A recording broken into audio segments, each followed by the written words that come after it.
G'day, guys, and welcome back to the JFBS Supercoach channel. And today we're going to go through the game week 11 preview today.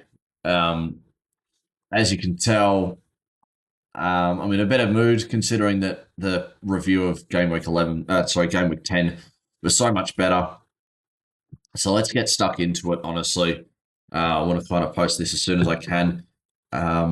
Let's have a look at some. I think this is where you can see most of the trades for this coming week,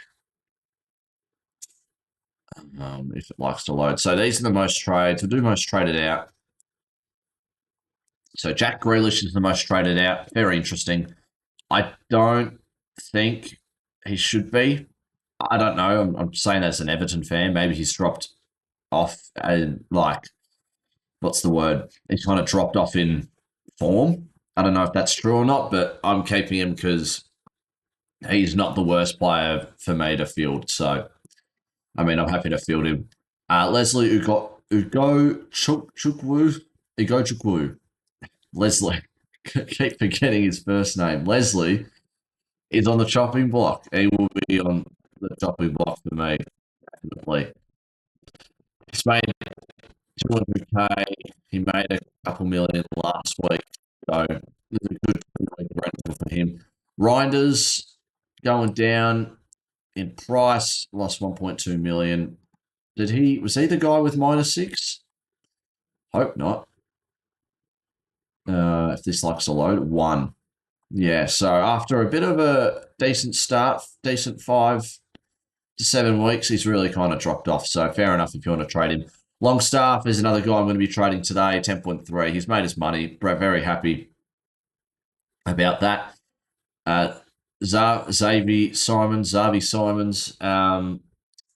fair enough. I think some people jumped a little bit too early on him because of he had his first game was really good, and then people were like, oh, he could start.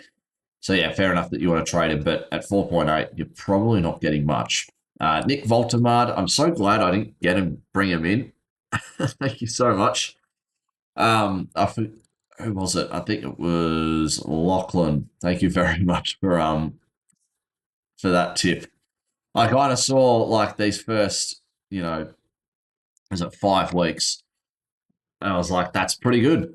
Let me bring him in. And then recently, Fulham and West Ham, arguably two better teams to score on, couldn't get that done. Now he's got Brentford and then a tough kind of, oh no, not really. He's got City. I don't know after that. But then, yeah, after that, Kyle Walker made 1 million. This is traded out. 2.5% of people are doing this. I mean, he's got a break even of 13. I mean, sure, if you want to trade him, I traded him, I think it was the week or two before he scored like a 15 or 20, which was really annoying. Semenyo, I don't know why people are trading him. Is it because they have a hard schedule? I'll have a look up here. No. This is by 8 weeks, and they've got, they've got Villa, then West Ham, Sunderland, then Everton. Very weird. I mean, his break even's 22 and he's projected to lose 1.1 million. He's already lost 2.1 now. I mean, he's not a bad idea to bring in, but after, he's kind of, what is it? It's not really a tough run, really, his next 8 weeks, because he's got 2 greens, according to the fixture ticker. I mean, he might be a tradable guy in a couple of weeks for your forward line. Kudus, forward for Tottenham, lost 1.6. Sure. I mean, I haven't been really paying attention to Tottenham that much. Yeah, look, since his 18 against Leeds, 4-2-2. A bit disappointing there. And Victor Gyökeres is also on the chopping block, apparently, to people. I'm a bit confused why. Surely he must be injured then. Well, he came off after 45 minutes against Burnley, which is a bit weird. So maybe he was injured. I have no idea. That's the top 10 traded out, top 10 traded in. Diego Gomez, I'm not going to, no spoilers. I'm bringing him in as well as 13% of the of others are as well. João Pedro, I've already got him, but he's starting to look like he's making money. Salah, I've sold him at the worst time. I've lost 8 mil, probably close to 9 mil that he's made 400k. It's just he's going up against City, and then he's got Forest, West Ham, Sunderland, Leeds, and Brighton, Tottenham, Wolves, Leeds again, Fulham. Like their next tough opponent is Arsenal, and that's in 10 weeks. So hopefully, after Manchester City, obviously. So hopefully, you guys get on a good run with Salah. Declan Rice, I've already got him. I've got him for good reason, and I think you should too as well. Casemiro made 2.4. Question is he going to keep up that same form? Caicedo, I don't know much about. I am talking out of my ass, I'll be honest, for most of these players, acting like I do know what I'm talking about, but I really don't. 15 against Tottenham. They go up against Wolves and Burnley, so two good matchups there, but they do play against Arsenal. So you could have him for after Arsenal as well. You probably could bring him in. Lucas Paquetá. I finally got his name correct.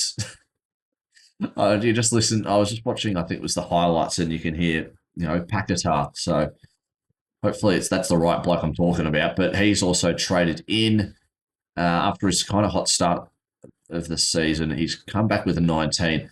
I mean, it's okay to go for a guy who's had a really good score.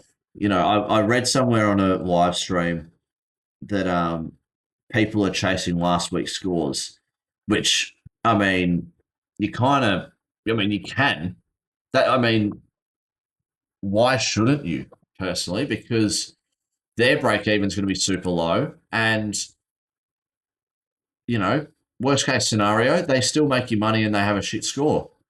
So what? He's going to make you money, and those NBA players are going to make you money. So go for Pakistan. Mark Way, hope I said that right. Break even of 5, going up against Brighton, 8 mil. I've said for a while I do want a Crystal Palace defender. Obviously, hasn't done well against Brighton as of recent, and just probably a little bit too inconsistent for me being at 8.8 mil. You'll probably see my trades later on. Nicolo Savona for Forest, -7, 1.1 mil. It's already made 900k.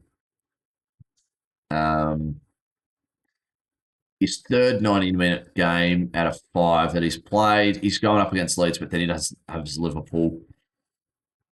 You'd probably only bring him in just for money-making purposes, so just probably have him on the bench.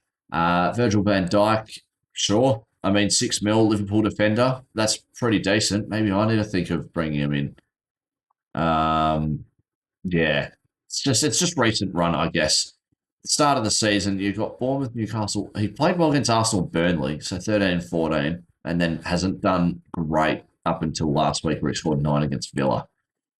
So yeah, that's my thoughts on those guys. Don't take it with a grain of salt is what I'm supposed to say. But let's get stuck into my trades. 28 trades available. I know I said like 2 weeks ago I'm going to stop trading. I promise I'm going to stop trading after this week, because this week I've got 2.5 million in the bank, and what am I going to say? I still have 2.5 million in the bank, and I've got some guys to trade. So I already mentioned Longstaff and Romero and Bueno. Do I trade Ugo Chukwu?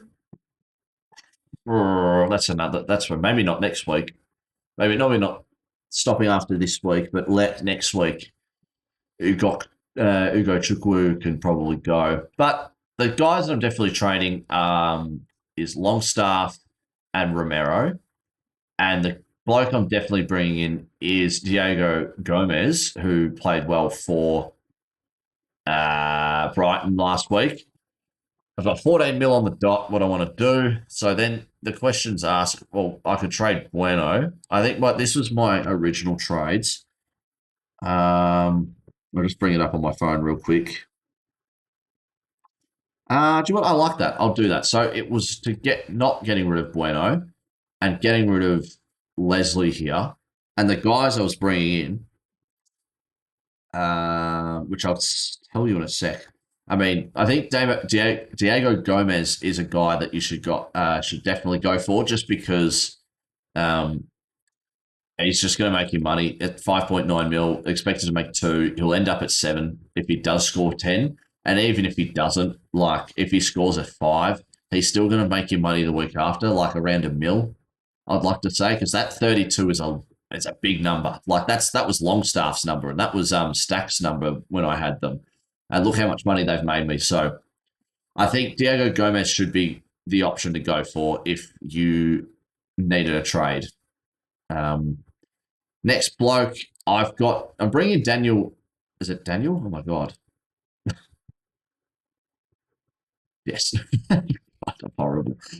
Daniel Munoz. I'm not bringing him in. I'm only bringing him in because I've been saying it for a while. That's NBA. Sorry. I've wanted Crystal Palace defenders, which I know their runs 1, 2, 3, 4, 5, 6, like that ninth best out of 20.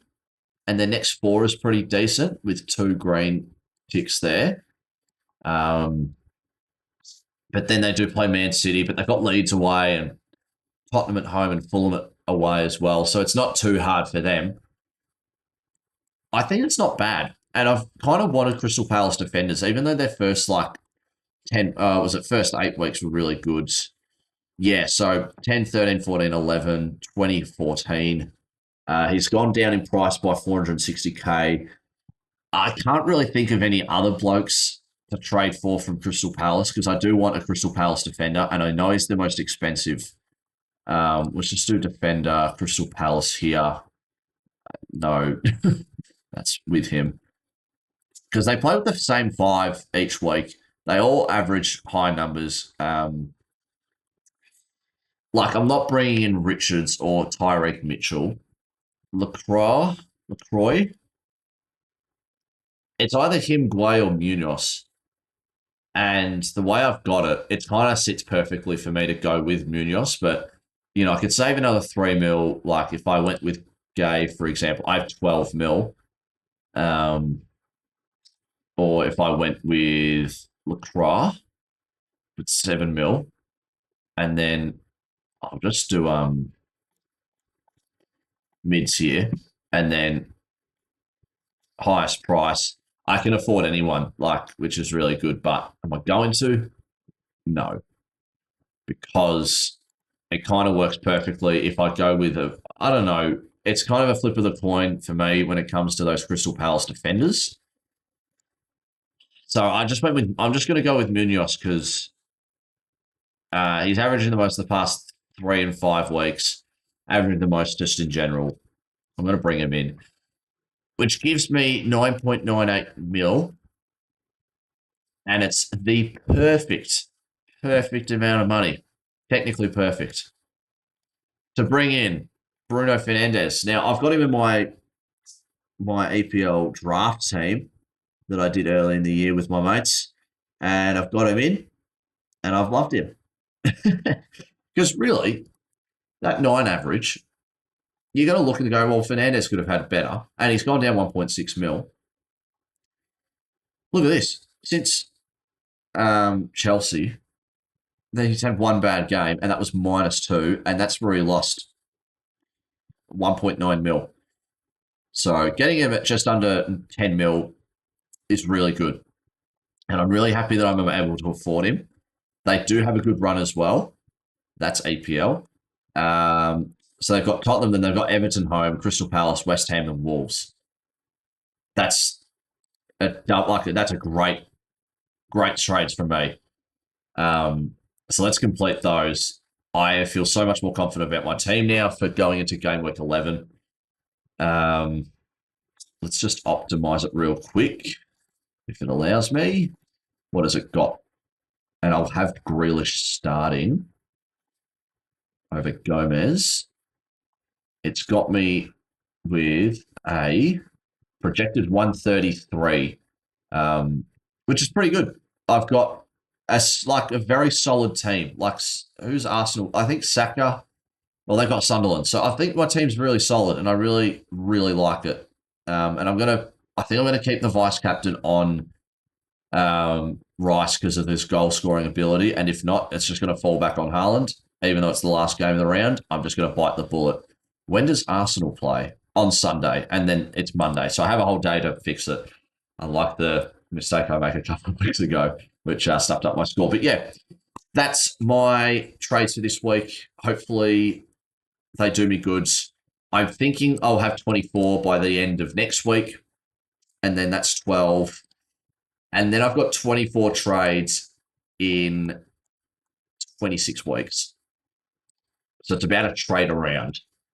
So you probably might not see as many previews going into the actual week, and I will only be trading if they're injured. And I still got 3 boosts. So I'm sitting pretty okay. Like I've burnt through so many trades already, but I promise you this: after next week when I trade, oh wait, no, I got rid of Leslie. Well, who fucking cares? Sorry for my language, but I won't be trading for probably a long time. Maybe Saka or Pedro when they make money and they play like crap to someone else who's performing. But yes, that is the Game Week 11 preview. Hope you guys enjoyed that. Let me know if my trades suck, because that will definitely help me out of better planning. But those are my reasons of bringing them in. Let me know if you have any questions yourselves. I'll try and answer them the best of my capability. But yeah, thanks again for tuning in. I'll see you guys next time. Enjoy your weekend. And yeah, thank you. Cheers.